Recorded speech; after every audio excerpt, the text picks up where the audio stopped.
Hello again, fight fans, and welcome to episode number 290 of the Neutral Corner Boxing Podcast. I am your host, Michael Montero, for Ring Magazine, ringtv.com, and the Ring Digital YouTube channel. This is TNC 290 for November 20th. And I want to remind you guys, the new issue of Ring Magazine is out. Check it out. All dedicated to Felix Tito Trinidad, one of the great Puerto Rican fighters.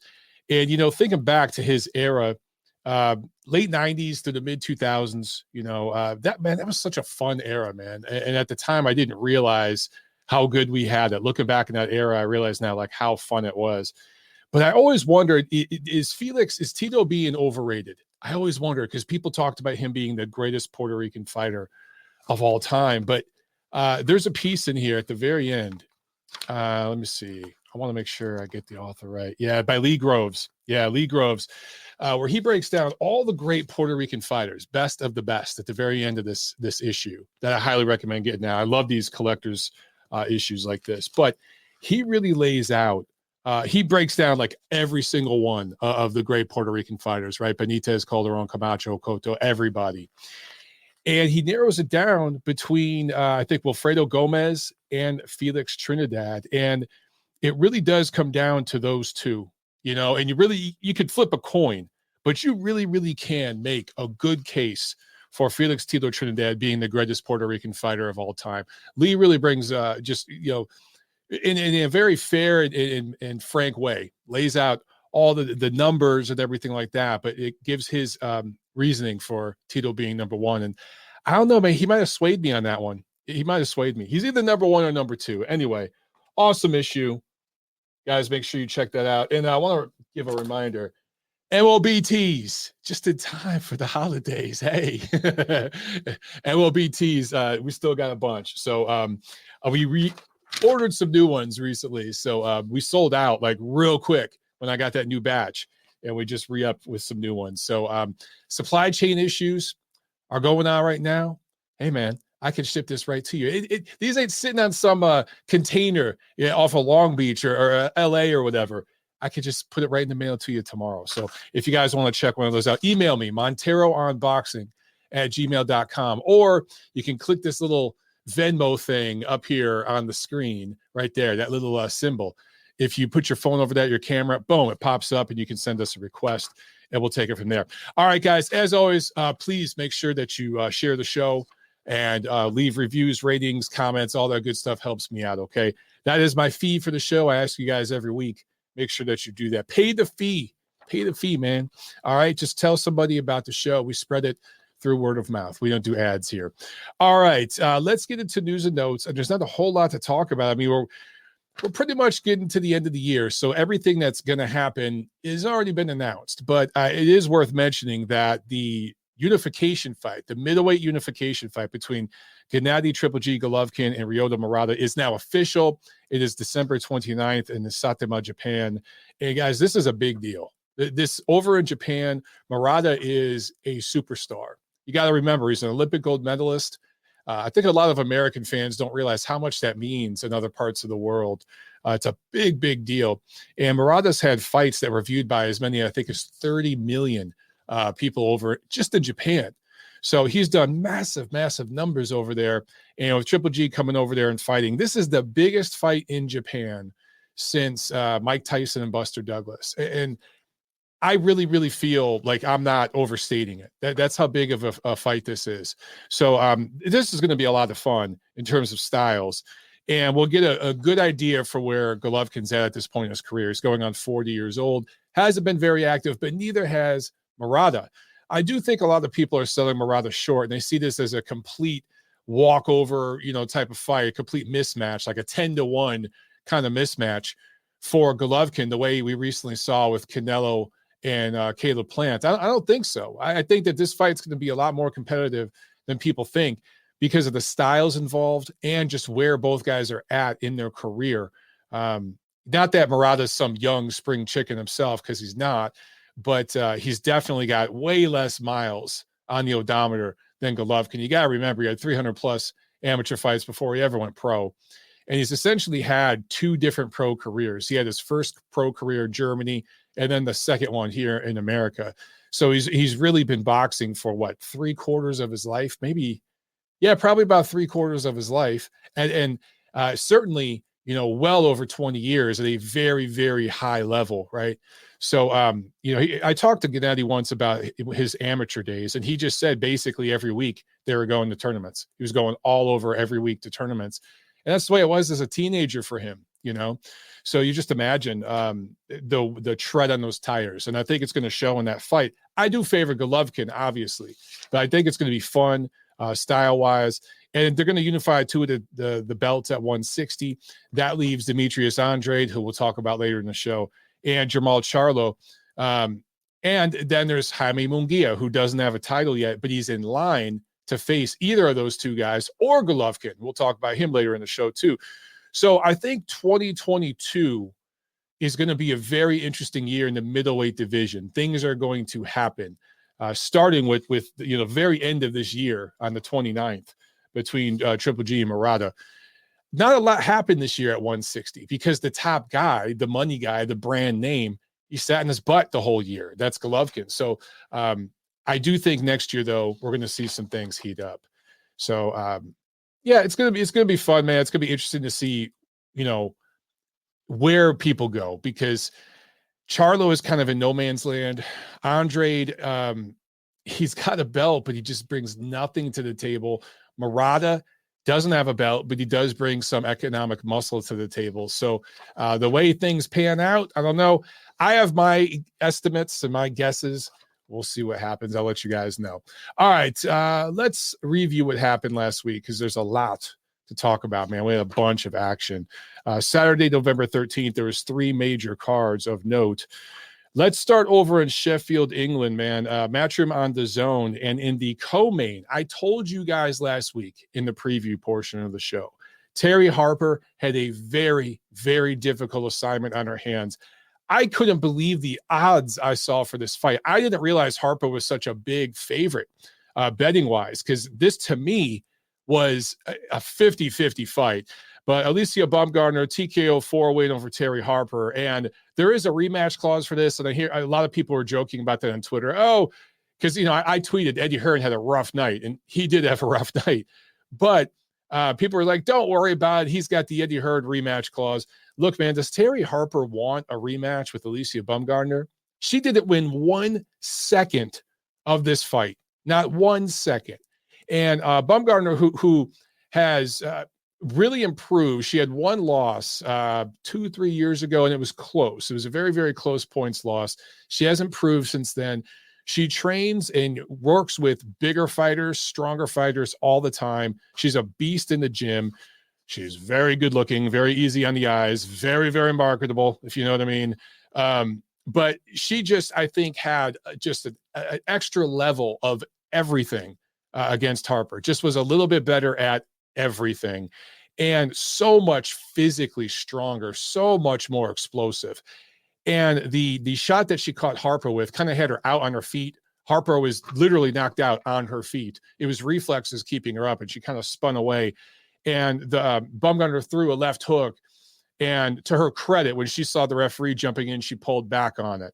A lot of other fighters out there would have followed through with that left hook and sent Terry Harper into next week. But to her credit, she pulled back on it when the ref jumped in. Good stoppage, by the way, by the ref. So Baumgardner now has the women's WBC junior lightweight title, 130 division in women's boxing. It's probably the best division right now in terms of the possibilities. There's a lot going on. And Michaela Mayer just unified 2 belts. I think a fight between her and Baumgardner would be really, really entertaining. But there's a chance that Baumgardner, I don't know if she has a mandatory, or I can't remember, but there's another titleist, South Korean woman. I can't remember which title she has, WBA or one of them. And so between those 3, if they all fight each other in 2022, that's good for women's boxing, specifically for American women's boxing. Let's say Baumgardner fights Choi. That's the South Korean woman who has the other belt, and unifies 2 belts. And then let's say she wins that fight, which I think she would. And then we got next year a fight between Michaela Mayer and Alycia Baumgardner right here in the United States to completely unify the 130 division, which compared to the divisions, well north in 154, 160, what have you, is pretty deep for women's boxing. There's a good 4 or 5 solid fighters there, which is for women's boxing, that's pretty deep. That would be a good fight. And it would go a long way to promoting women's boxing here in the United States. I think that that's a very, very marketable fight. So we'll keep our eye on the 130-pound division of women's boxing. But in the main event, Kiko Martinez, come from out of nowhere, come from behind win, TKO 6 win over Kid Galahad, knockout of the year contender. I don't quite think it's going to win knockout of the year, but it's up there. It's in the top 2 or 3 knockouts of the year. Probably could win upset of the year, although Sando Martin over Mikey Garcia was probably more of an upset for several reasons.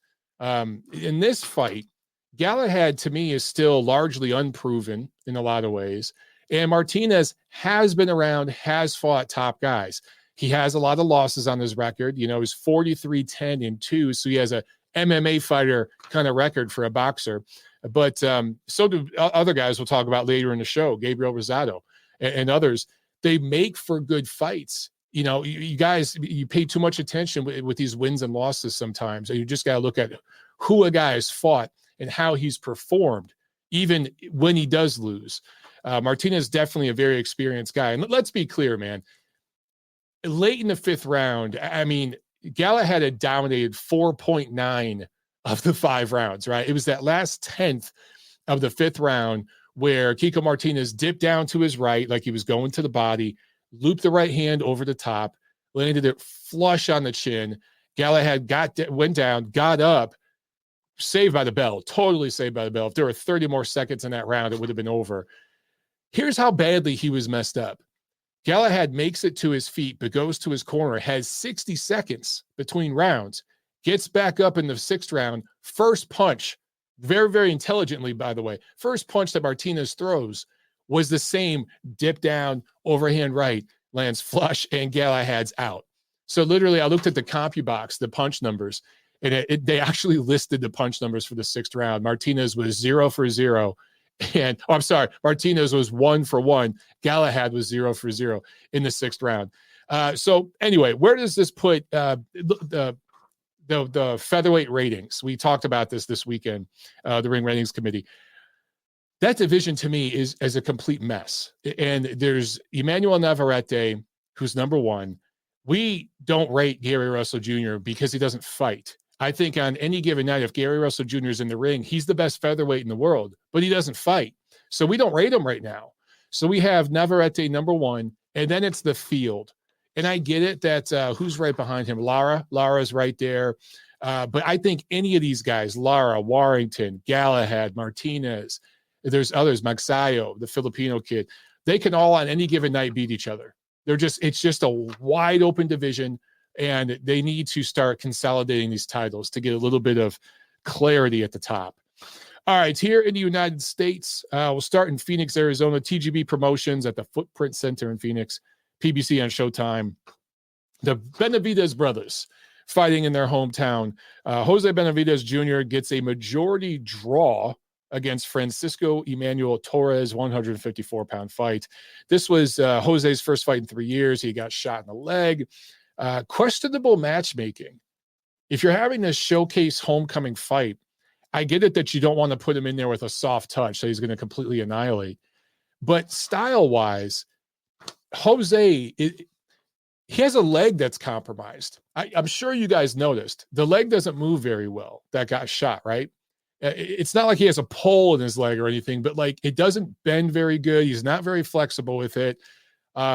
He's not very fleet of foot, never was, but especially with that compromised leg. And you put him in there with a mover. I don't quite understand that matchmaking. I think that their thought was Torres can't punch through a wet paper bag. He just has no punching power. And maybe that's why they did it. But style-wise, you need a guy that was going to come to Jose and be there to get hit and exchange with him. Not a guy that's going to stay long, touch him, and back away and run at times, which is what Torres did. He moved a lot. That being said, you can make a case that Torres won this fight. Now, a lot of people are saying that this was a complete robbery, and I get it. I understand, because a lot of people felt Torres won, but I do have to state, this was a close fight. It was close. I don't think either man won more than 6 rounds. It would be hard to give either one 7. If you were going to, it'd be Torres. But this was kind of a 6 rounds to 4 kind of fight for me. It was close, okay? But you could just tell that Torres was there to lose. And I should state, all 3 judges, I looked them up, all 3 of these judges were from Arizona. So all 3 judges, 2 of them had a draw. One of them had Benavidez winning, which I think was, at best for Benavidez, it's a draw, right? And at best for Torres, he's winning 6 or 7 rounds. I think that's the swing for this fight. So I guess I just contradict myself. When I think robbery, I think of a guy winning 8 or 9 rounds of a 10-round fight and settling for a draw. You know what I'm saying?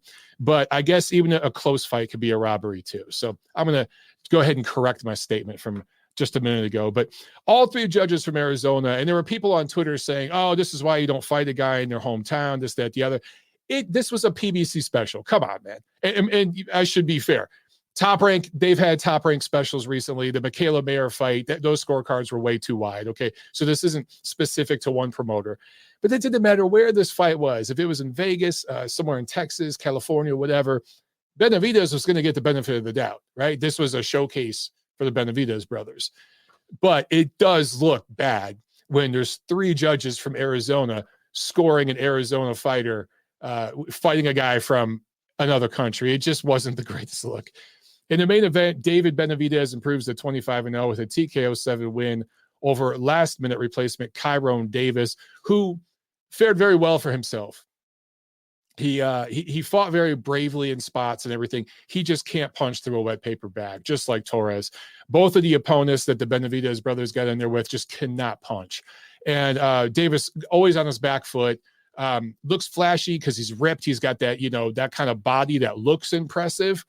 But when you get in there and spar, sometimes with a guy like that, you're like, damn, there's nothing on his punches, right? And then you get in there sometimes with a sloppy-looking guy that has a dad bod, and you're like, God damn, that dude has heavy hands.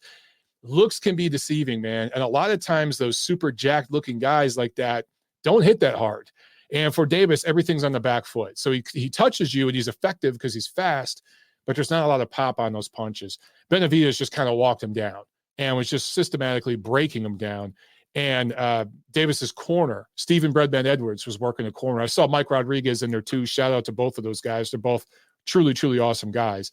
But Breadman stopped the fight, which was awesome. I wish more corners would have the balls, quite frankly, to step up and do the right thing, even if it cost them a job in the future, as it did with, let's say, Mark Brilliant with Deontay Wilder. But look, for Benavidez, 25-0, yet to truly face a truly elite super middleweight. He just hasn't yet, right? And some of that is really his fault because of all the issues he's had outside the ring. He needs to lay off the white girl, if you know what I mean. And it seems that he has. Cool. He's made some mistakes, but he's cleaned it up. Good for him. And then some of it's his management. PBC, that's just what they do. He's had opportunities. There's plenty of fighters. He could have fought Plant. He could have fought Durrell. He could have fought those guys by now. And he just hasn't. So all that being said, he's still the top challenge right now at super middleweight for Canelo Alvarez. There's no one else I'd rather see Canelo fight at 168 right now than David Benavidez. However, I don't think he's going to beat Canelo, guys. Canelo's going to pretty much, I don't want to say dominate, but he's going to win fairly convincingly against Benavidez as well. I just think it's going to go the distance. That's the only difference. Canelo's really going to be punching up at a guy that can take punches and is going to see certain shots coming. And I think that that fight's likely going to distance. But I don't see everyone, I see people say, oh, David Benavidez, he could beat Canelo. No, he can't. Canelo's going to win that fight. However, I still want to see it. I definitely want to see it. All right. Anaheim, California, Golden Boy Promotions on the zone. Co-main, Alexis Rocha, KO 9 win over Giovannis Barraza. It was a 10-round welterweight fight. Rocha is 2-0 since his first loss last year to Rashidi Ellis. he looked good in this fight. He looked improved. So sometimes that L improves a fighter, you know, and I think that he's definitely improved and since that learning lesson. Main event, let's talk about this. Jaime Munguia wins a unanimous decision over Gabriel Rosado to improve to 38-0. Great action in this fight, even though it was one-sided in terms of rounds. Rosado was having enough moments inside of each round to keep it competitive and make it exciting. But at no point during this fight was the I guess once it was in the first half, you wondered what might happen. But from the second half, like the 6th, 7th round on, to me, the ending was never in doubt. It was just, can Munguia stop him?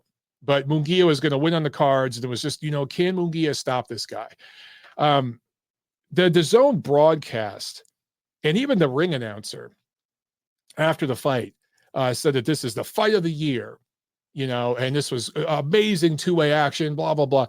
I think everyone was trying a little bit too hard. And I understand this is something all the platforms do now because they're essentially their own promoters. But sometimes I just wish they called the damn fight. It seems that every commentator has their own little shtick that they do. Some commentators want to make a fight seem more close than it really is. Some want to make it seem more controversial than it really is. Like there's this narrative that certain guys always stick with, you know? And some guys want to always bring in some sort of historical reference and try to make the fight a historical thing. Why couldn't this just be an exciting, albeit one-sided, but an exciting, fan-friendly, entertaining fight between a young, up-and-coming guy in his physical prime and a faded veteran who's been there, done that, seen it all? Why couldn't it just be that? That's enough. That's enough, you know? And I just think some of the commentary was like, guys, come on, just chill. Just, you know, anyway, I enjoyed the fight. I want to talk real quick a little bit about some things I saw Munguia doing that I thought were nice little technical additions that his team has kind of thrown in there. So I don't know if they worked on this specifically for Rosado or not, but it ended up working for him. At the end of every combination, just about every combination that Munguia threw, he would dip to his left, which is Rosado's right, and he would shoot a left hook to the body and then a left hook to the top. And while he's shooting the left hook to the top, he'd shift over to his right, Rosado's left. What that ended up doing is Rosado really, to me, looked like an old cagey veteran who couldn't throw in combination anymore. It was just trying to land that one big shot. That's what I saw from Rosado.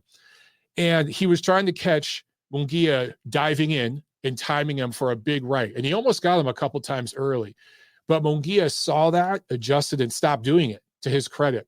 So when Rosado realized he couldn't get him the way he got Beck the Bully earlier this year, he wanted to try to shoot a counter right hand at the end of a combination, right? So after Munguia would get off, Rosado wanted to catch and then shoot.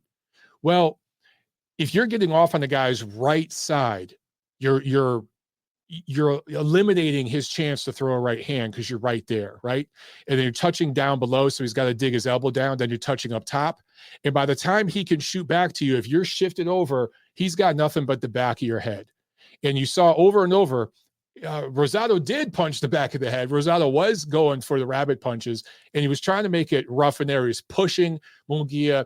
And that was his way of saying, hey, youngster, I'm an old man. I've been in here. I've seen everything. There's nothing you can show me I ain't seen before. You're in here with a real-ass dude. So I really didn't mind that because it was his way of – it was one of the tactics he had to use in the fight. But Munguia technically was doing really well with that double left hook. I like that. Another thing that Munguia was doing was using speed more so than power. When you throw let's say it's a 1-1-2-3-2, right? 5-punch combo. But when you're doing it with every punch is with power, right? There's that little split-second load up on each punch. And a really, really sharp counter puncher, a really experienced fighter, can pick where he's going to punch with you and punch in between your punches. And could hurt you like that. But if you're just touching, boom, boom, boom, boom, boom, boom, right? Just touching with it. It's much, much harder to get in between those shots and punch with a guy who's doing that. The best you could try to do is punched before the combo or after the combo, right? And as I mentioned, Munguia did a good job of getting off the line with his last couple of shots, that little double left hook, even if there wasn't a whole lot on them, and the way he was pulling with the hook up top, it was moving Rosado, and he would get in on Rosado's left shoulder at the end of the combo. That was eliminating the counter at the end of the combo. And then because he was punching with enough speed, Rosado is just not a fast enough, slick enough guy to punch in the middle of that combo and catch him. So in that sense, Munguia's offense was his defense. All that being said, Munguia still gets hit way too much. He's exciting as hell to watch. Can't be in a bad fight. He has made improvements technically. And he called out Gennady Golovkin after this fight, which I've been telling you guys. Everybody at 168 is calling out Canelo Alvarez, right? Everybody at 160 is calling out Gennady Golovkin. I don't blame them for doing this. I really don't blame them for doing it. But if you are Triple G, and let's say you beat Murata next month, who do you want to fight next year, right? Because you have really essentially two choices. Charlo's out of the running because he's not a DAZN guy, and it's just his team isn't really interested in fighting top fighters. But Andrade is there, and you could unify further with Andrade. Or there's Munguia, who doesn't bring a title to the table, but he brings some economic muscle to the table. And this is why I think that we probably will see, should Triple G beat Murata.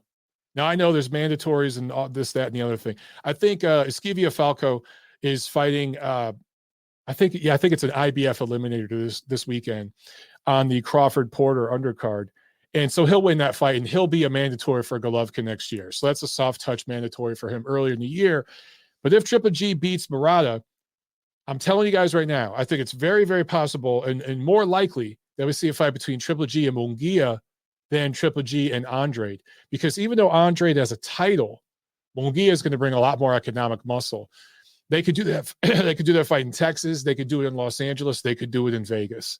If they go to Vegas and they do it on the right weekend, they can make a ton of money. So that's probably what's going to happen there.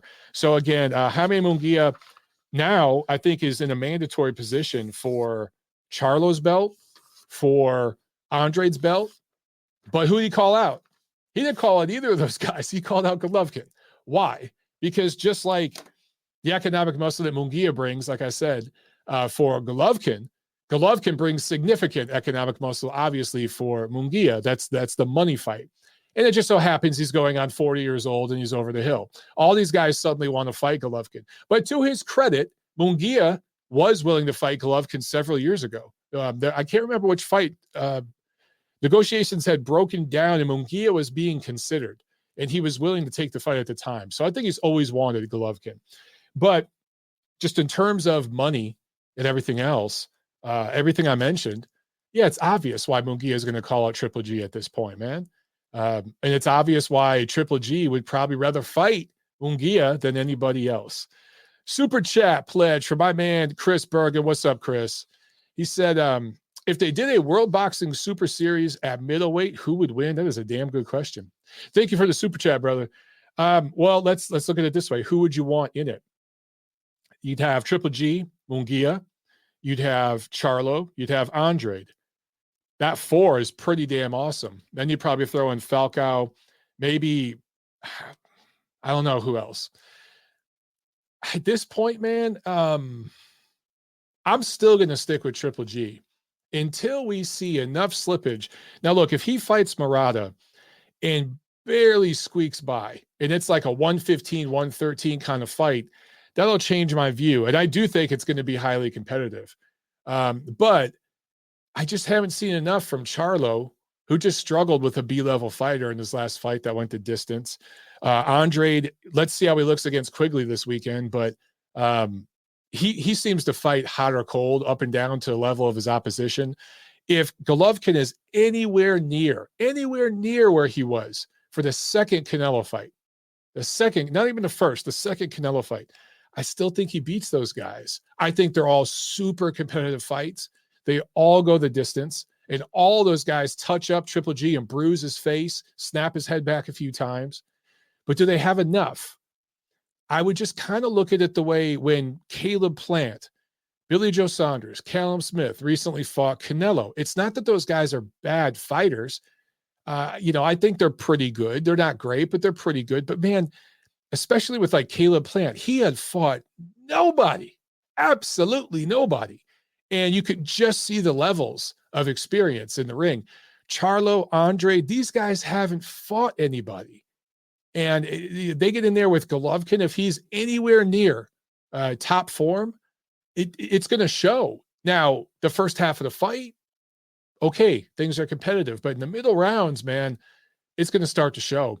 The only difference would be in the late rounds. If Golovkin is over the hill, does he fade? That would be a possibility. Gail Falkenthal in the chat. I know she was ringside for the fight there in California. She says, Michael Munguia was floated as the replacement after Canelo popped a dirty drug test.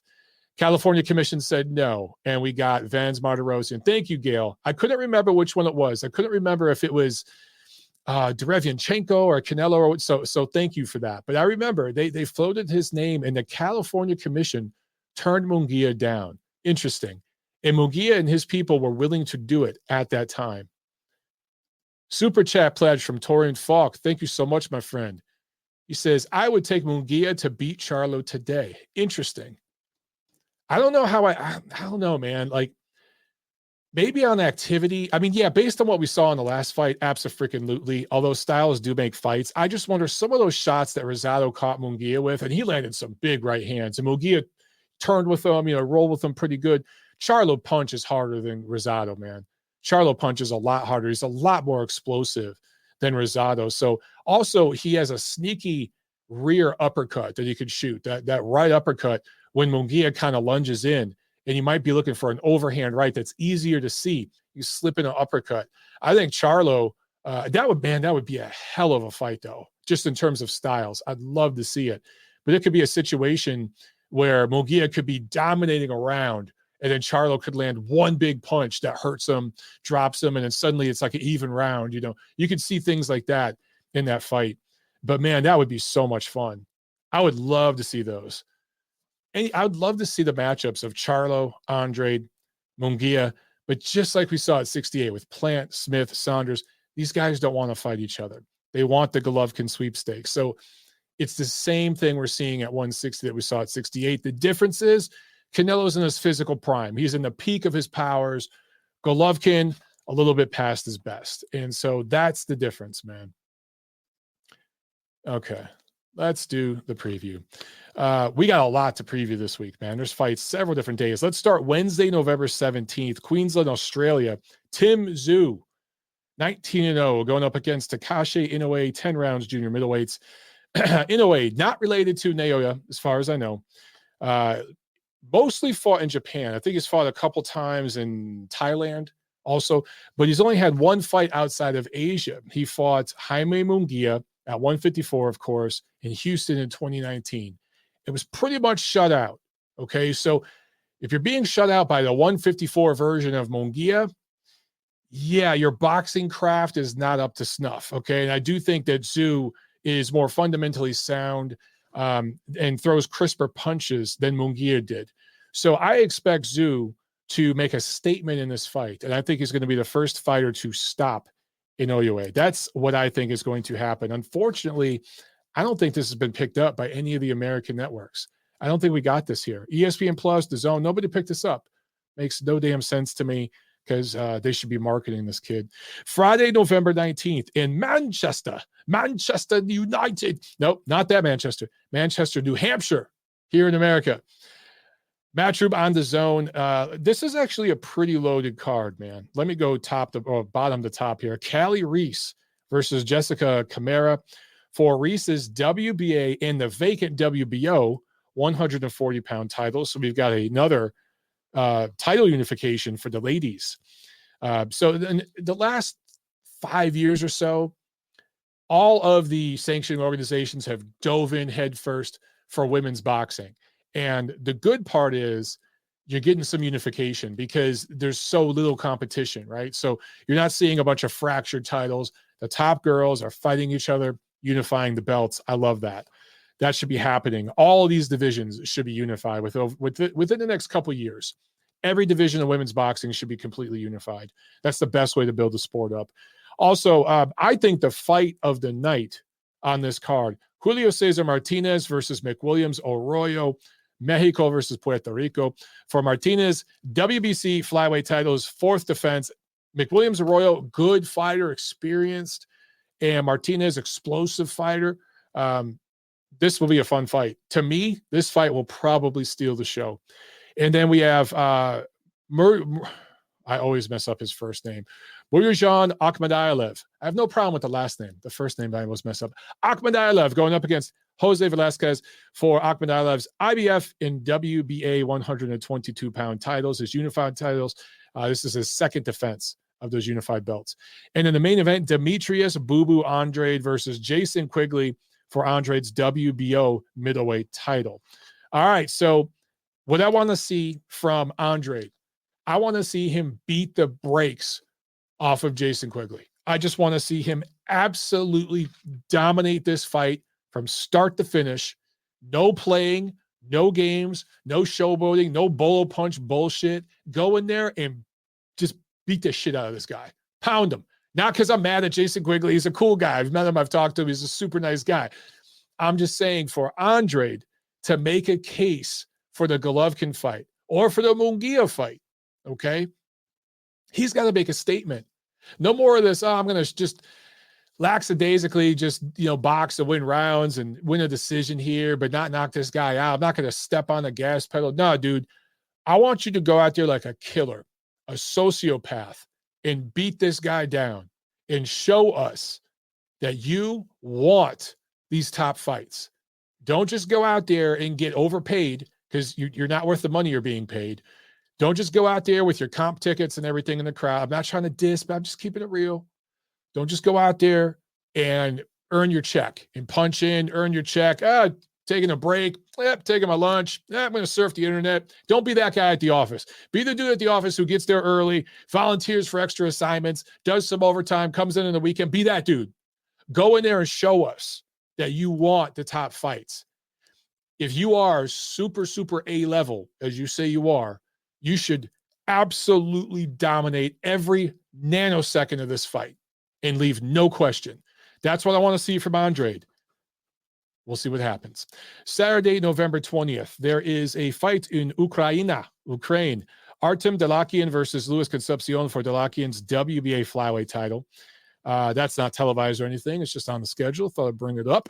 But here in the United States, the big one, Mandalay Bay, Las Vegas, ESPN Plus pay-per-view. Terence Crawford versus Shawn Porter for Crawford's WBO welterweight title. These two are the same age. They both went pro in 2008.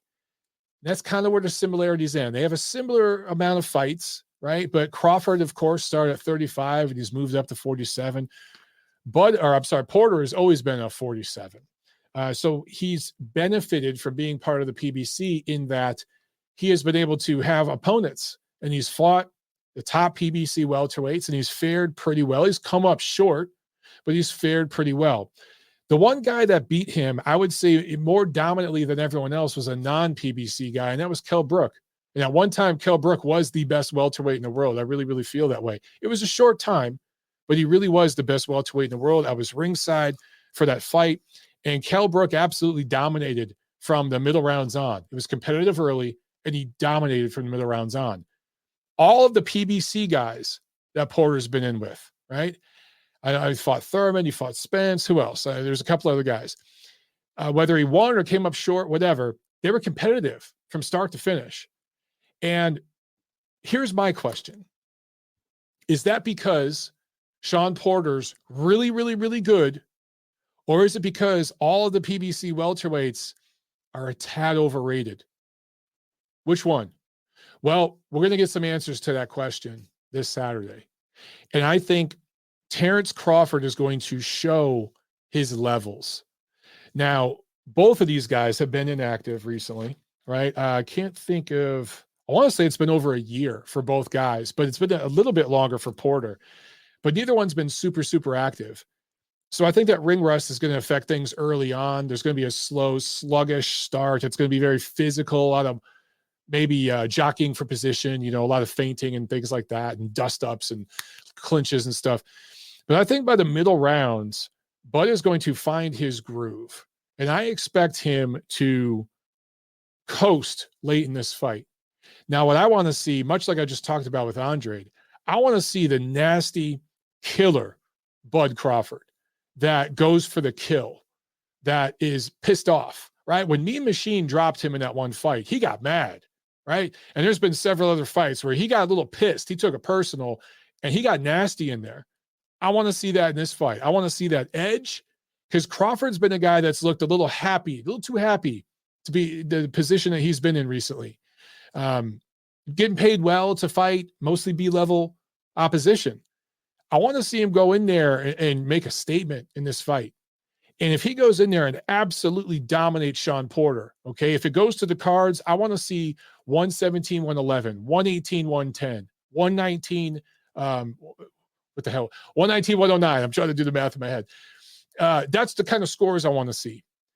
I want to see Crawford step on the gas late and stop Porter. And I actually think that could happen. I think Terence Crawford could score a 10th, 11th round TKO win in this fight. And if he does that, it would answer the question I proposed earlier. And I think it would just show the level this guy is on and why an entire organization, a boxing platform, and the network that broadcasts that platform's fights have avoided this guy for years now. So much so that CBS/Showtime wouldn't include Terence Crawford in their graphics of the welterweight division. So much so that PBC, Showtime, CBS pretended, and Fox, I should mention Fox, pretended that the WBO title didn't exist, even though they had some of their guys fight for the WBO title in recent years. Okay. They completely blocked this guy out. And I think there's a reason for that. And I think we're going to see that reason this Saturday. So I expect a big performance and a big statement from Crawford. Now, is this going to be a super action-packed, exciting fight? Fuck no. I don't see that. I don't see that.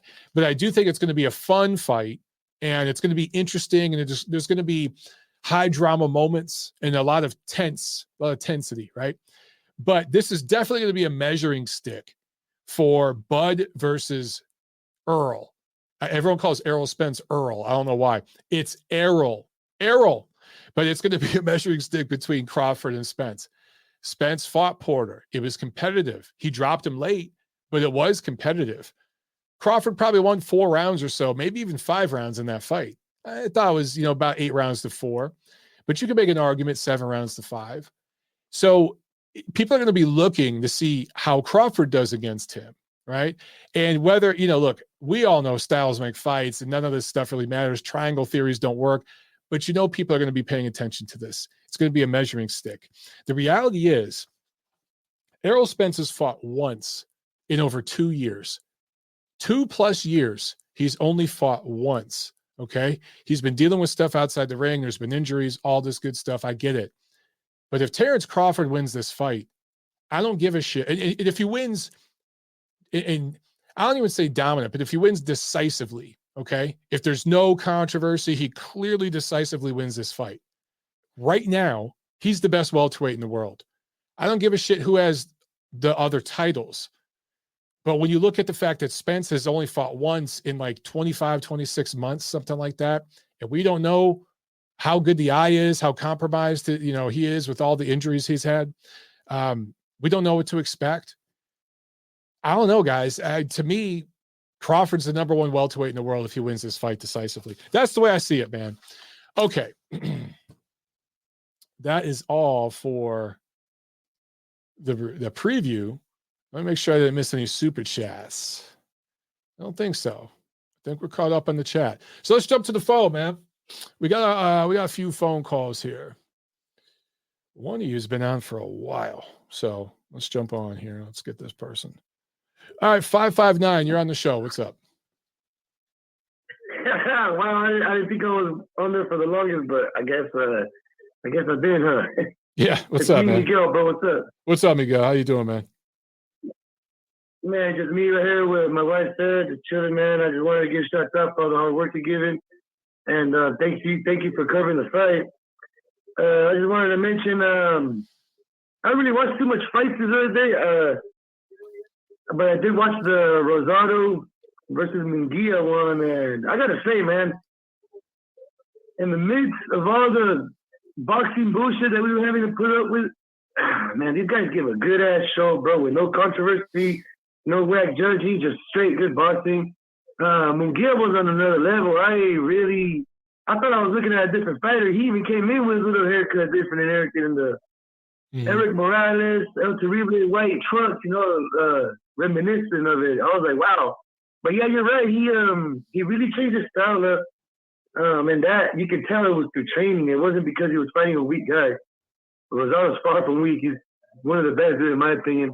I've never seen Munguia operate like that, ever. And to me, to go up against a guy like Rosado, who somehow managed to peak later in his career by knocking out a relatively tough-ass opponent, Beck the Bully, I mean, that's great matchmaking, dude. You know what I mean? And yeah.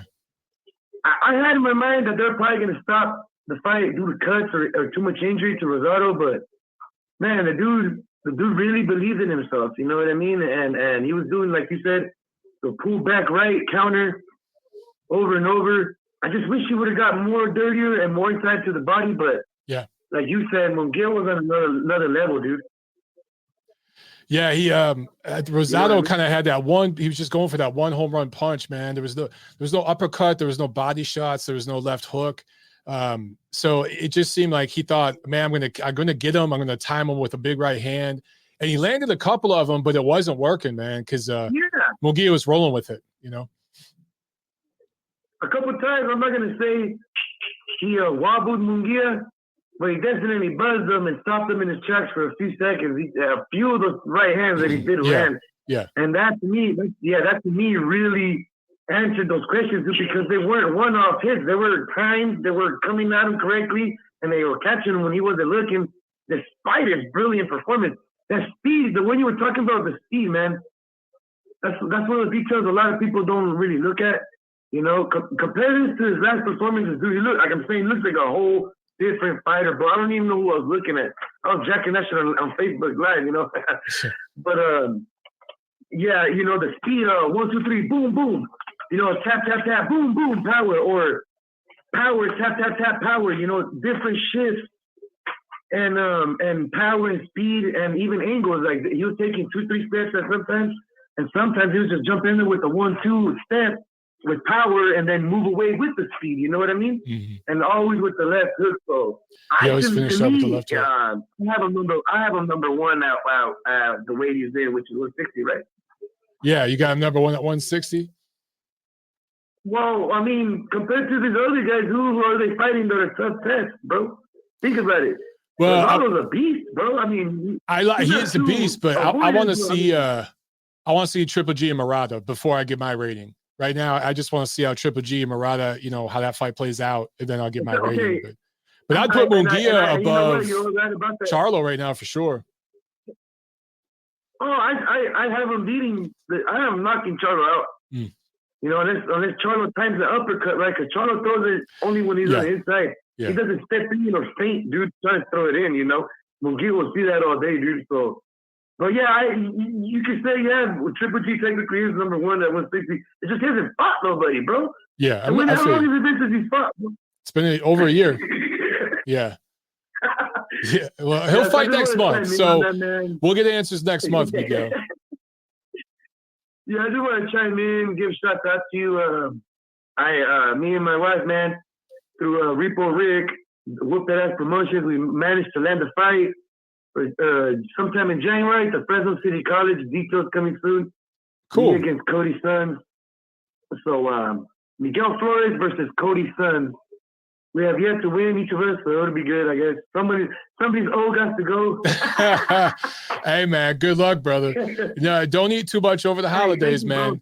Don't eat too much over the holidays. Oh, no, man. All right, brother. Good luck in training, man. You really motivated me in starting up again, so thank you, bro. I'll see you later, okay? All right, man. Have a good one. Peace out. Yeah, a good comment here from American Boxing Fan. I want to make sure I read this because I think he's got a great point here.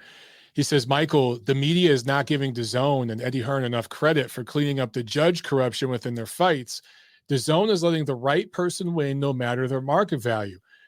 Well, okay, let's think. Has there been any shady judging on a Matchroom / DAZN card this year? You guys are going to have to jog my memory because my mind is shot right now. But I do have to say, it seems to me that their scorecards have been pretty good. However, last weekend, I'm thinking their card, I mean, both the big upsets were knockouts. They weren't necessarily, on the cards. So I pose this question to you guys. If you think about some of the shitty judging we've had this year, were any of them Matchroom cards? Let's explore that because maybe American Boxing Fan in the chat is onto something. Let's see. Gail says, what we did learn is that Munguia has a pretty good chin. Several Rosado right hooks were wicked hard. Munguia said post-fight that he was buzzed several times, 3rd, 8th, and 9th, according to my notes. Yeah, he does have a damn good chin. And he's got a motor on him for sure. But he showed that he has a really, really good chin. That being said, Rosado's not necessarily a big, hard puncher. I do think if Charlo landed those punches, if Triple G landed those punches, A super chat pledge from Goop Dara. Thank you so much, Goop. He says, nobody fights. All right. I don't know what that means, but thank you very much. We appreciate it, man. All right, back to the phones we go. I think we got Nacho on the line here. What's up, Nacho? Hey, Mike. Been much. So in regards to my boy Jaime Munguia, I think that was the best performance he's put on since he's moved up to 160. You can see gradually as time has gone on with Eric Morales. Morales has added more and more wrinkles to his game, whether it's teaching him how to, slip punches, how to use his hands to kind of parry jabs and then counter guys with the right hand. And also, teaching him not to throw a bunch of wide kind of sloppy punches, and also being very sure of shortening his punches up so that he's able to land more frequently instead of missing like he used to when he was fighting at 54. I thought he would throw a lot of times at 54 and he would gas out because he was just throwing punches just to throw punches. Mm-hmm. He wasn't really making sure that they were landing on the target. Mm-hmm. And so he's cleaned up a lot of the things that were wrong with his game. And he put on a hell of a performance the other night. I mean, I give Rosado credit. He stood in there and he took it, and Munguia took his best shot and proved that, he's not some mirage that's been built up as far as his record and the right names and stuff. So I wouldn't mind seeing him take on another guy in the top 10 if he's not going to get Andrade or Charlo or Golovkin next. Who that is, I'm not sure, but I wouldn't mind seeing him take on a top 10 guy in his next fight if it's not going to be a title fight. Mm-hmm. But I think the kid is ready. And then the other fight that was on that card that I really was impressed with was William Zepeda. I thought he looked great. The kid's a big, strong, rugged dude at 135. And some people on Twitter were saying that they thought that since he's on Golden Boy, that would be like the perfect opponent for Ryan Garcia. Yeah. And I thought to myself, there's no way in hell Garcia and his team would even think about considering this guy as an opponent. That kid is way too tough, and he's way too good for him to be given a shot against Garcia. He's going to have to be one of those guys that works his way up the ladder and then eventually becomes a mandatory, and then he has to force someone to actually give him a shot because he doesn't have a fan base, and he doesn't sell tickets like some of these other guys supposedly do. So unless he becomes a mandatory, he's not going to get a shot at any of these guys anytime soon. But I like that kid a lot. I think he looks like the real deal at 35. And then with the Benavidez card, I'm sorry, Mike. I think Jose Benavidez, like, I think Top Rank knew what he was after the Crawford fight. I think they know he's a guy who's damaged goods. Unfortunately for him, it wasn't his fault. It was somebody, outside of the ring did something to him, and he just is never going to be able to be the same guy that he was before that incident happened. But you can see the guy legitimately is not dedicated to living the life of a fighter. I mean, taking 3 entire years off and then blowing up in weight and then killing yourself to get all the way down. Wasn't he like 250 or something? He was like way over 200 they pounds. They said 230. Yeah. Yeah, they said 230. So he shaved off 70 pounds, Mike, just to fight this past weekend, which is crazy. Insane. So, yeah, so to me, that guy's not really convinced that he thinks he has it anymore. And I just think that PBC did Jose Benavidez a favor because of his brother. And I hope that the guy legitimately walks away, because I would hate to see him just get beat up for no reason. But he looked bad. There's no way around it. He just looked bad. And I thought Torres did enough to win that fight, but I thought the judges gave him a little bit of some home cooking and allowed him to walk away with a draw. So, but, that's just me. And then with his brother in the main event, first of all, I got to give Tyrone Davis a hell of a lot of credit. That dude has a heart as big as a lion, and he's got balls of steel. It's unbelievable. He was in there trying to, match everything that Benavidez did to him. It's just unfortunate that he didn't have the ability to hurt Benavidez, because he landed some clean shots, but just was never able to back him up and force him to actually have to take a step back. And Benavidez just walked through him and just eventually got him out of there. But I think they did the right thing. And when they were interviewing him, to see Breadman look like he was going to cry when Jim Gray was asking him questions about why he stopped it. I mean, I thought that said everything. I think he loved the kid, and he just didn't want to see him get ruined in this fight. So, they made the right call in pulling the plug when they did, because I would have hated to have seen that kid get beat up for no reason. I was going to bring it up too. And then just really quick with the fight this weekend, Mike, I agree with you 100%. It's either shit off or get off the pot with Andrade. I'm tired of this guy coasting and winning boring, ugly, unanimous decisions, and then crying about how, Canelo or Charlo or nobody else will fight him.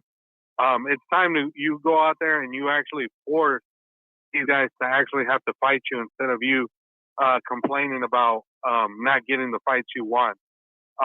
And I think he will do that, because to me, I mean, like you said, Quigley's a nice guy, but I just don't think he's a championship level contender. Right. I think he's just a guy who they built up, and he's there for the taking.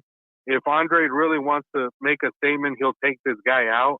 But if he has another boring, dreadful performance, Andrade has nobody to blame but himself. And that, to me, will be an indictment on how pathetic his career has been if he allows this guy to go 12 and he wins a boring decision. I completely agree. Yeah. Yeah. All right, Mike, that's my call. All right, man. Have a good one. All right, man. You too. Yeah, I agree with Nacho. I mean, it's really up to Andre to create that kind of demand. Let's see. Joe in the chat says, "Hey, Mike, did you hear Bob Bennett is retiring?" Yes, I did. I saw that, and they already have his successor picked out. So it'll be interesting to see what kind of changes, if any, come to the Nevada Commission. I personally hope that commission becomes more transparent with fans and the media.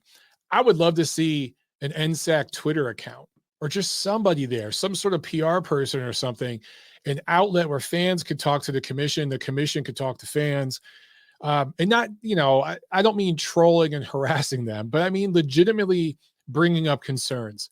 Because I really think that commission stays so insular, and they don't listen to fans a lot. They don't listen to the media enough. So I hope we get some good changes from that. Bob Bennett did a couple of interesting things. he made a couple of improvements, but it's 2021. There's certain things that Nevada should be doing that it's almost sad they're not doing yet. And that commission kind of runs the other commissions because of the money it brings in. California is the busiest commission. Nevada is the richest because it brings in so much money from the casinos, the big casino fights. So they kind of lead the way. So I hope whoever comes in, I can't remember the dude's name that's going to take over for Bob Bennett. I just hope that they kind of join the 21st century with some of the things that they do. I saw, let's see, Sam asked, did I see the video where the girl singer gets a guy on a stage and pisses on his face? That was crazy. I tweeted it. I tweeted that video. Here's my thing. A couple of you guys mentioned this to me on Twitter. Do you think that was organic or do you think it was set up? Part of me wonders if this was just a publicity stunt to get people talking about this band that nobody knows about. But I'm like, dude, how much of a fucking simp are you to let a girl piss on your face on a stage like that in front of however many people were there? I don't know. I know nothing about this band. But knowing that video is going to go viral, millions of people are going to see this. I mean, dudes are simping out there like crazy. It's like a epidemic. What happened to men in this country? That the alpha male is dead. The way the young guys talk now and the way they dress and stuff, man, they're the little twinks. And this dude that got pissed on, he looked like an older guy, but he's probably one of these cuckold dudes that like looks for guys online to bang his wife and shit. Just man, there's some weird shit out there, man. Guys, piss and shit, that's waste. Okay, that should go in the toilet, and that's the only place it should go. It should not be going on your face, for real. All right, back to the phones. 619, you're on the show. What's up? Hey, Michael, it's Juan Valverde from San Diego. How are you, man? Good, man. How are you? I'm doing great, thank you. I watched Munguia fight Saturday, and I was really entertained. I expected a good fight, you know.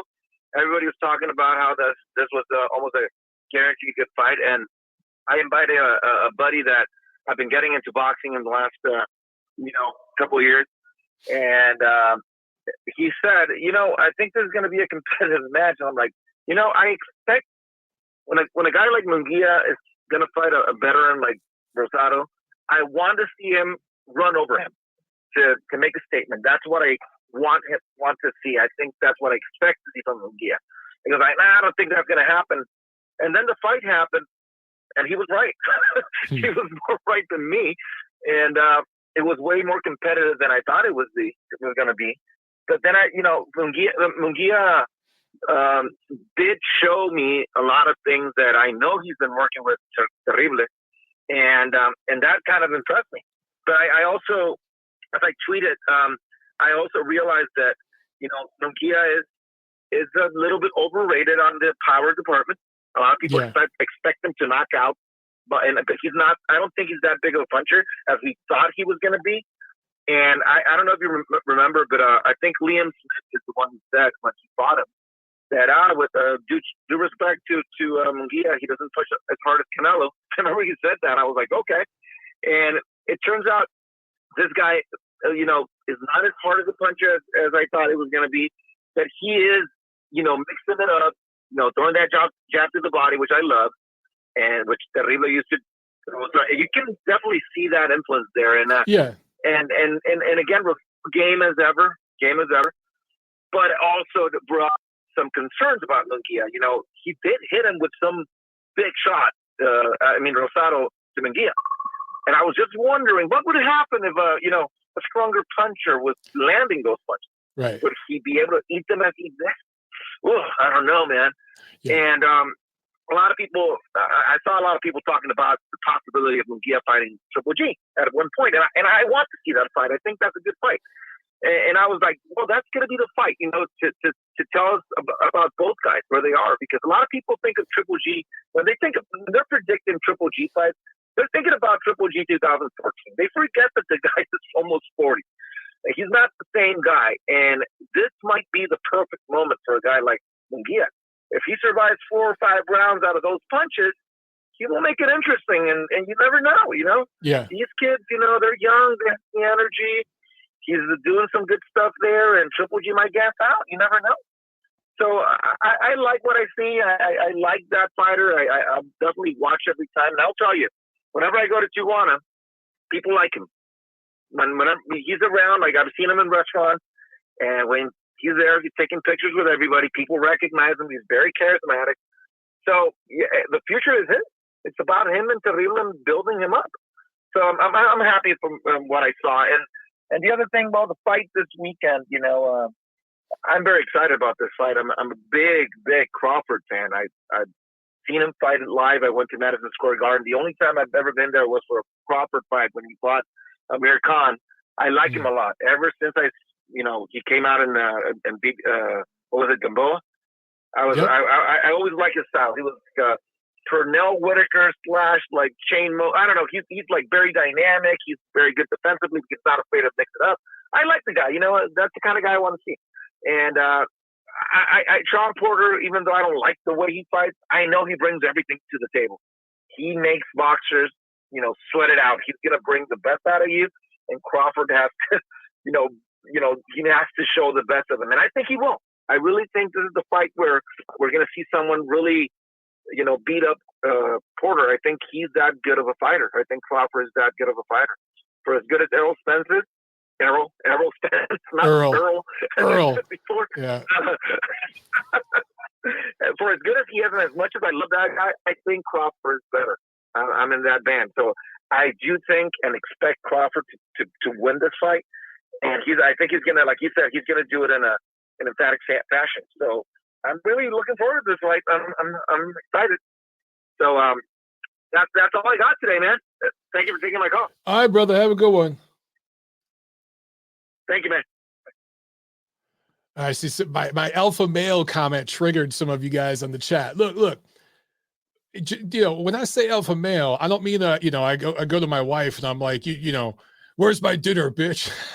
I don't mean that. I mean, you know, it's okay to have some testosterone and to be, I guess, a classical alpha male in that sense, but also you should be enlightened and educated and sensitive and all those things too. You can be both, yin and yang.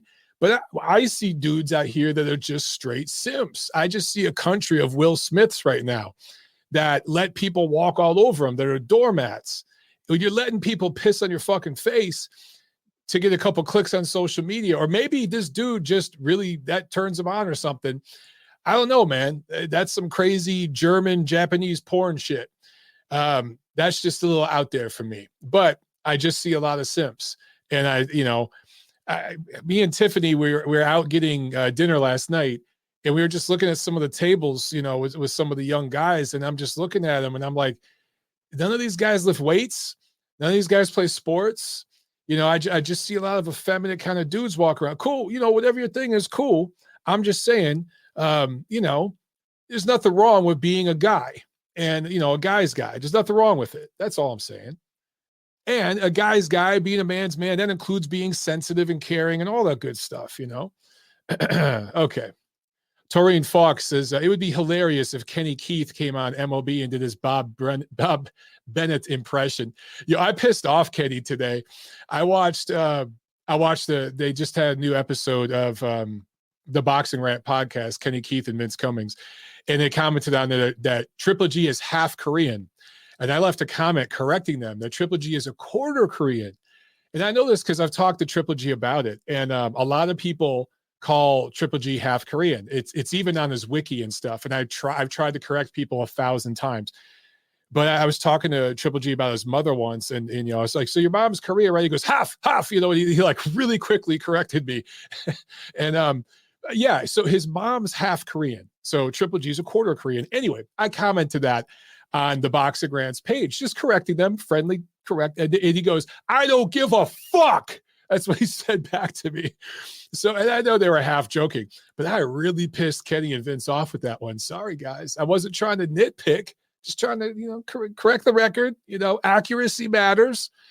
Anyway, not that any of that shit matters. Who cares? Let's see. Isan's on the chat. What's up, Isan? He just says, Mike, Isan. Joe says, Earl Spence. Yeah, I'm just going to start calling him Earl too, because that's what everyone calls him. I don't understand it. It's just like with Loma, when they called Loma Lomanchenko or like Lemonchenko. I'm like, it made me think there's an Italian drink called limoncello, which is like kind of you drink it when it's hot outside. It's like a liqueur, lemony kind of sweet kind of drink. And that's what it sounded like to me, like Lemonchenko. James Earl Spence, says Derek on the chat. That's hilarious. Gail says that's Earl Spence. She spells it URL. I like that the best. URL, Earl Spence. Gail, you win. That's funny, man. Steve says we're joking, Mike. I know you guys are joking, but hey, Steve, you gotta understand there's going to be people out there that will take my soundbite, right? And they'll turn it into something completely different. And there's going to be some asshole on Twitter saying a bunch of crazy stuff about me, dissing simps. I just think it's kind of, look, Will Smith right now, with the thing that's going on with that dude, he needs a publicist to just step up to him and say, Will, stop talking for a while. Just stop talking, stop eating, go get in the gym for about 6 months and don't talk. Get off social media for about 6 months. Just stop. Stop talking to Oprah. Stop talking to everybody. Someone needs to tell them, but I don't know if they will. Mindiola in the chat says, Jesus, I wish these guys would stop with the bullshit about Eric Morales. I'm going to say it again for the cheap seats. Fernando and no train Jaime. Morales shows up when the cameras are on. Yeah, you have said that about 1,000 times to me, but Morales does seem to get the credit. That's why I say Munguia's team. If you go back, Mindiola, when I was talking about Munguia's improvements earlier, I said Munguia's team. I did not say Morales, because I know that is a group effort over there. Boxing and Bulldog says Crawford is getting long in the tooth. We see some cracks in the armor recently. Yeah, I agree, but was that him fighting down to the level of his opposition because he was bored? I think he's going to be 100% up for this fight, man. I think he's going to be 100% ready. And the pictures and stuff, the training footage I've seen so far, he's looking ready, guys. I think he's going to look really good. I think he knows that this is his, I don't know what to call it, because it wouldn't be a breakout performance. I guess it would just be a statement-making performance for him. Joe just says Will Smith is awful. I'll say this about Will. Look, living in LA for 10 years, dabbling in Hollywood, having friends in that business, working in that business to a certain degree, and boxing media is just part of the entertainment industry. You get to know things and you get to hear things. All I'll say is Will Smith does favors, and that's how he got to be where he got to be. He does favors. Taurine says, you are right, Mike. Josh was right about you. Dude, when I posted that, it was really, really funny. Half of my friends did not get that meme, Taurine. So, guys, I posted a meme that I saw of, if you've ever seen the movie Jason's Lyric, right? When Josh kept trying to kill Lyric, or not kill her, but he just kept trying to break up Jada Pinkett, the character she was playing. And I think Josh was played by Bokeem Woodbine, tried to break her up with Alan Payne's character, right? Because they were brothers, and he was getting jealous, and there was this whole thing. And then he ends up killing her and stuff. Anyway, there was this funny meme. I posted it. And half of my friends were like DMing me like, dude, what is this a reference to? And I'm like, Jason's Lyric. And they're like, what the hell is that? And I like had to explain to them what that movie was. And then I look at my comments and I notice it's only my Black friends and Black family members that are leaving comments and shit. And I thought about it. I'm like, oh yeah. None of like my white friends knew what the hell it was. And then I forgot, well, yeah, I grew up in Detroit. I grew up, pretty Black. I grew, most of my friends, my girlfriends, my classmates, my coaches, my teachers were Black. It's a neighborhood I grew up in. So I saw movies like Jason's Lyric and stuff. Like I went to the movies and watched that stuff because that's what my girlfriends wanted to see. It's what me and my friends watched. But a lot of my friends, my white friends were like messaging me like, what the hell is this a reference to? They didn't even know what Jason's Lyric was. So anyway, dude, I'm glad you appreciated it, Taurine. I thought that shit was funny. But a lot of people had no idea what I was talking about. Good times. All right, we have another call. Let's jump to the phones. 626. Oh, did I click on it? There we go. 626. You're on the show. What's up? Hey, buddy, how's it going? What's up, man? Is All this right. who is this? Hey, so this is Ruben. Ruben, what's up? From Los Angeles. Hey, question for you. What's your take on Canelo fighting Charlo next? Do you think if he plasters Charlo, would he get the respect? I mean, I think that there's going to be, because he's the number one guy in the sport, right? He's the face of boxing. Yeah. There's going to be some people that are never going to give him credit because they're just haters. And then there's going to be some people that always overrate him and won't criticize him because they're lovers. It is kind of like the way things were with Floyd, with Manny, with Oscar. When you're like the top guy in the sport, that's just how it is. So Canelo, there's going to be some dudes that are just never going to give him credit, bro. Never. Got it. And I totally agree with you. And I think last week's assessment of you having him at top 5. Initially, I was like, wait a minute. But then, you know what? That was a totally fair assessment, 100%. Because I'm looking at the top 168 pounders, and I was like, whoa, dude. I mean, you forget how great James Toney was and Calzaghe was, and Ward, you know, geez, Ward was pretty good, you know, with Kessler and Frotch. And yeah, Frotch, geez Louise. Oh my gosh. Those are pretty solid. But I would love to get, I sure hope Canelo at least takes on Ward and takes on Charlo, and hopefully a Triple G trilogy just to close up the deal. And hopefully, I think you'll probably see Benavidez at 175. But yeah, anyway, I won't take up your time, buddy. Just thank you very much. Awesome show. Big fan. Keep it up, bud. Thanks a lot, brother. Have a good night, man. Likewise, brother. Be safe. Okay, you too.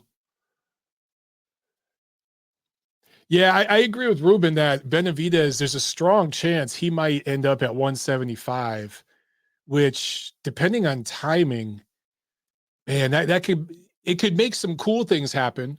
Because, like, imagine if we got like Joe Smith versus David Benavidez. Holy shit, that's going to be a fun fight. Like, there would be some interesting fights at 75, or even like Bivol and Benavidez. That'd be fucking crazy, right?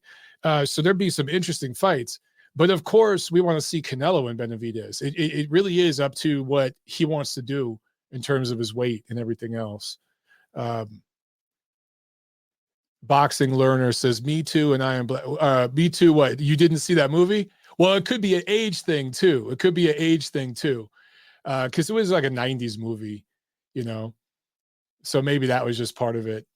But if you saw the movie, then the meme made sense, you know? I feel like I should share my screen right now. Nigel, what's up, man? He says, Charlo hasn't faced the competition or been active enough to be a genuine threat to Canelo. Should have happened next. Got to call it how I see it. Yeah. He's kind of, I almost put him like in a Caleb Plant category, man. He's definitely more explosive than Caleb Plant, though. But I actually think Caleb Plant's better defensively. Plant probably has better defense, but Charlo probably has better offense. Definitely punches a hell of a lot harder. But neither of these dudes have been active, and they just haven't fought anyone, man. Everyone's just kind of waiting for the sweepstakes. And that's just not how you prepare for fights, man. You know, Kiko Martinez pulled off this big win this weekend. And like on the surface, he was a massive betting underdog, and he should be. In a rematch, Galahad's probably going to win a rematch because he'll just box and he'll be safer and smarter. But Martinez was able to pull that out because of his experience. That's how. It wasn't like just a lucky punch. He set it up. It was craft. And his experience prepared him for that. So, Chris in the chat says, I genuinely have no idea what Jason's lyric is. I love it. Yeah, man, I could probably name like a dozen movies that like half of you guys have probably never seen. But then the other half will be like, hell yeah, I love that movie. And it's just how I grew up, man. It's just how I grew up. Okay, back to the chat. I think we'll do one more call here. I'm losing my voice. 661, you're on the show. What's up? 661. Hey, what's up, man? Steve from California. Steve, what's up? Hey, so I just wanted to put in my 2 cents when it comes to all this Charlo stuff. I'm not a fan of him getting this Canelo fight, man. Eddie Reynoso, every time he gets interviewed, it sounds like they're going that way and they're leaning that way, but I just don't think he's done enough to earn that fight. Like, he hasn't done anything in middleweight, and he's supposed to just cut the line and go to super middleweight. And truthfully, if that fight was made, I would put my money on Canelo knocking him out or stopping it. Like, I think Benavidez is a fight to be made, but even at that, like, that guy is busting us the seams. I agree. He's going to go up to light heavyweight soon to see if he doesn't get this Canelo fight, because I think he's just killing himself with weight cut. And then my last thing, and I'll let you go. Everybody that's on this channel that's listening needs to help support the fight going down this weekend. Terence Crawford versus Shawn. Please do not stream this fight, man. Do your best to buy the pay-per-view, get with your buddies, and hey, somebody chip in half, I'll chip in another half, whatever the case may be. Because this is a great fight, and we need to encourage fighters to make it happen. Like this, I didn't think this was gonna happen. I don't know. I mean, the only reason it happened was because of WBO mandated it, but still, we need to encourage these fighters, the promoters, to make it happen, and we'll have bigger fights in the future. I feel like this will help take away the whole other side of the street idea not idea. I mean, it's very true, but we need to eliminate it and encourage these fighters to fight. So please, boxing hardcores, boxing casuals, whatever the case may be, purchase the pay-per-view. And I understand, get with some buddies, chip in, do whatever you can, man, because these are great fights that we need to encourage people to watch to help the sport grow. I agree, man. If it's a successful pay-per-view, then maybe we can see more of this kind of thing, and maybe we can finally get Crawford to Spence. So I'm with you on that. Yeah, we need to encourage people to do it, but damn, I just hate. I think honestly, Charlo's a tune-up for Canelo, man. I think if it happens, it's a big fight. I get the monetary side of it, business side. You can put it in Texas, man. Canelo will probably throw 70,000 in there with. I mean, he did it with Billy Joe, and not a lot of people know who Billy Joe was. You know what I mean? If they do that in Texas, base, God, they could probably do 80,000 fans in Texas if they did that fight. I think that'd be huge. But I actually think Charlo would be competitive with Canelo, but I agree with you that style-wise, Canelo is just all wrong for him. Just all wrong for him. I think that he'd win that fight pretty big. And what has he done to earn the fight, man? What has he done? I feel like if he takes this fight, like, I don't think it'll happen. Everything else looks bad. Canelo's people, when he was with Golden Boy, or was it Matchroom? Maybe it was Matchroom. They offered a huge career-high payday offer to Charlo and his team, and PBC turned it down. They're not interested in that fight, whatever they say. So, I mean, maybe at 168. But Ronnie Shields supposedly said that wasn't true. I have it on good authority that they sent an offer over, and that the PBC executives turned it down before Charlo even knew about it. Charlo didn't even have any idea an offer had been sent. That's what I have on good authority. Damn, man, that sucks. I mean, honestly, I feel like he did know. I'm sure you heard about what the other twin said and how he was like, I would never turn down a Canelo fight. To me, that was very revealing. Yeah. I know they contradict themselves a lot, but when your own brother is like mad at you, you're siblings. You get emotional and you say a little more than you should. Good point. So, but I just don't think he's earned that fight, man. I do not think he's earned that fight. I don't think none of these guys have earned a damn fight. I don't think none of them have earned it. That's fair. That's the one thing I'll say about Canelo is much like Mayweather. Right now, he's being a diva. He's dictating terms. But he did kind of pay his dues. I mean, he did fight Golovkin twice. He fought Lara. He fought Floyd when he didn't have to. He fought Trout. He fought the fights. And so now he's in a position where he could kind of dictate terms. And to a lesser extent, Golovkin is the same thing. These guys paid the cost to be the boss.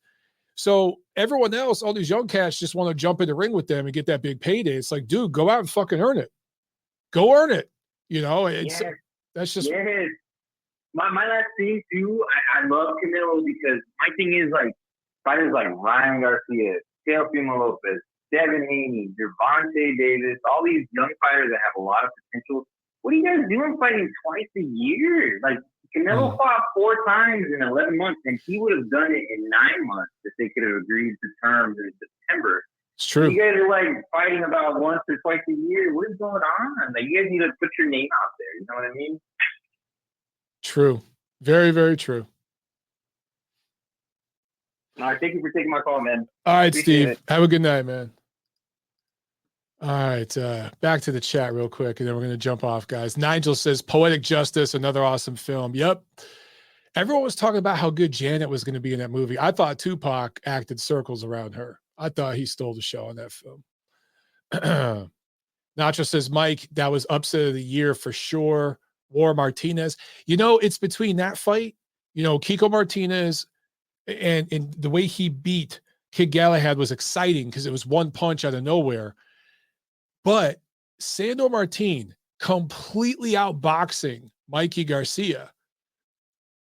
It almost like, I'm not going to say outclassed him because, you know, he didn't, but just he won from start to finish, like dominated the fight. Like to me, that was more shocking. But I get it. The one punch knockout that looks more shocking. That's more emotional. You know what I'm saying? Gail says, I will be in Las Vegas ringside. Apparently ticket sales have been good. Mandalay Bay is smaller than T-Mobile. Great place to see a card. Yeah. From what I hear, the walk up and stuff this week should be pretty good for Crawford Porter. I'm expecting it to do well. Definitely expecting a good show. I don't know how they'll do on pay-per-view though. I really don't know. Yeah, I don't think it could crack $500,000. Sam with the super chat. Thank you so much, Sam. He said, did you call Boone and find out about the triad fights on Triller with Metallica playing? What are the new rules? I did not, brother. I haven't talked to Jim Boone. Last time I talked to him, I was asking about the ticket sales for Canelo Plant. So I just haven't talked to him since then. But I did get an email from Triller about the whole Metallica thing. And I think they're doing like a giveaway. They're giving away tickets or packages to people and stuff. Go to, what the hell's the dude's name? Something Kavanaugh, the guy that runs Triller. I can't think of his, Ryan Kavanaugh. Go to his Twitter page and there's links and stuff there where like, if you guys are interested in that show, there's information there. But I'm going to Get You Sucker is another classic film from Nigel. Dude, the scene when they were dancing and like just hitting everybody, right? And then he goes, man, we were a hit. Dude, growing up, that scene I used to laugh my ass off at that scene over and over and over. That movie was great, man. That movie was a lot of fun. All right, guys. What happened to fun movies like that, Nigel? What happened? All this new shit is trash. All right, guys. Good show today, man. It's dinner time. And we'll do it again Friday. All right. We'll do it on my channel Friday. So I'll see you guys then. Have a great week. Love yous. See yous at the fights.